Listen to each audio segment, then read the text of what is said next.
is that not also fundamental that it is a sad commentary, really, that, if I may just put it that way, that activists have not been able to educate the masses to the point where what we are now saying will become a necessary tool to use to call government officials to actually do what they're supposed to do. Because right now, it's obvious that we are kept in the dark, and you don't have the kind of mass audience to say, no, we demand for this to be released.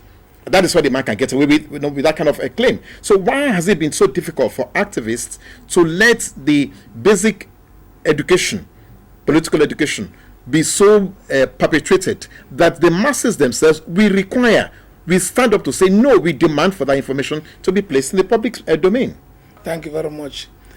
The totality of 2009, 2010, up to the election in 2011 was devoted to that. The masses are not totally untutored over this matter. But everything has its time. We are reconfiguring our campaign strategy. We are almost concluding how to go about it in such a way that Nigeria will have an election that is free and fair and credible. Countries that are very, very, very much far away from us in terms of resources, human and material, they've been conducting elections and they've been doing it well. The last one was that of Kenya. It was done in Ghana a few days ago. Yes. There was it was done majestically.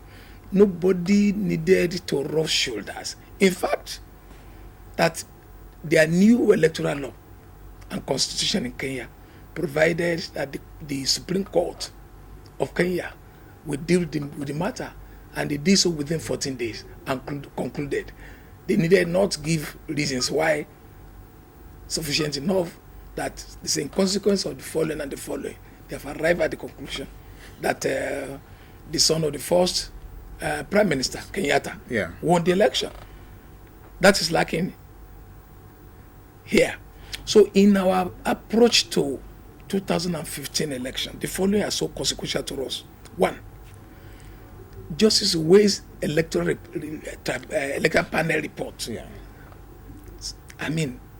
Recommended that one, no sitting executive should appoint the electoral umpire, and it was that basic rule through which, rather than complying with that recommendation, President Jonathan appointed Jega from outside the box.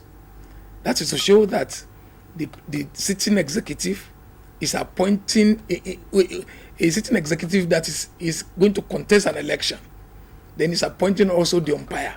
You see how unfair it is to the other political groups. That's one. Number two, it's like walking to the answer. In the football game, two teams are playing. The referee, and it's now given the rule that team A are sided with the referee. So that election is already bungled from day one. That ought to be done. They should revert to the recommendation of Justice West, which are received nationwide consensus. Number two, whoever that recommendation recommended that the way of appointment into that commission is that the National Judicial Council, NJC, should sort for application. They should receive all of them. Recommend 3 to the Council of State that will have the duty of recommending 1 to the Senate for confirmation. The role of the presidency there will be that is the chairman of the National Council of State. That's all.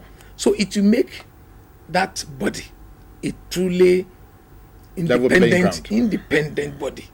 As long as the sitting executive is the appointer of the umpire, it's a terrible state. Situation. Why the girl? Because if you are to be a gentleman, he was a member of Justice Way's electoral panel. If government now decided to utilize something that was contrary to that recommendation as a gentleman, he owes it a duty to himself, to God, and to Nigerians to decline. But he's very, very happy with it. And it's going on as if it's the best thing to have happened to our land, which unfortunately is not to do so. Then the third recommendation, that is very key. That body recommended that there must be an electoral offences commission. An electoral offences commission. Not a tribunal to review the cases. No. Electoral offences commission that will have the powers of prosecution, prosecutorial powers to deal with all manners of electoral offences. You will agree with me that in the history of electioneering in Nigeria, no one has been punished for electoral offences. So, and what has that brought? The impunity that it has created is unimaginable. Part of the explanation for that is that those who may eventually get elected, they're already in political office. It's the executive that appoints the attorney general, either of the federation or the states. So even if the police were to be willing to prosecute offenders, they can issue a nollie prosecute, and that because the case. The power of the attorney general is very, very big and very sweeping. It can withdraw any case at any stage, even if the prosecutor had completed his prosecution and it just remained to give judgment. The attorney general, either as minister or as commissioner of justice, is empowered by our constitution to withdraw such. They continue with the impunity, and that's what we find all over the places. Now, well, that also has brought to the table the question that some of these, we would like to put it, this rather impervious decisions, aren't they really legally actionable? You're a trained lawyer, so is it not possible for Nigerians to raise a case to actually test the Constitution or the provisions of the Constitution, especially in these matters that you have raised here now, for instance? Shouldn't we be able to say to ourselves, no, we want to go to court and have these issues addressed so that some of these things can therefore be taken away from the Constitution if it requires that? Is that not possible? It's possible, but see, given the Nigerian state, there have been events and issues for which there have been private or individual actions. The individual who wants to prosecute you first of all seek for the fiat of the attorney general that if you don't prosecute within a certain time, then I'll take up the challenge. But over time, what they have done was to undermine that essence. Ghanfi tried it before, it didn't succeed. Even while you have heinous cases of assassination and the likes, effort have been made in that regard. They ridicule it because you will need the authority to be able to produce evidence in court, which they make it impossible, which they will make impossible because they are not favorable to the distinct government is not willing to allow you to expose them. So we need to do some tinkering with our constitution, but that is the reason why if the Electoral Offences Commission were to be in place, it will serve a useful purpose, far positive purposes, because the composition, as recommended by Uwe's electoral report, is that it will be composed of totally independent people, and it will include civil society organizations, representatives, and professional bodies.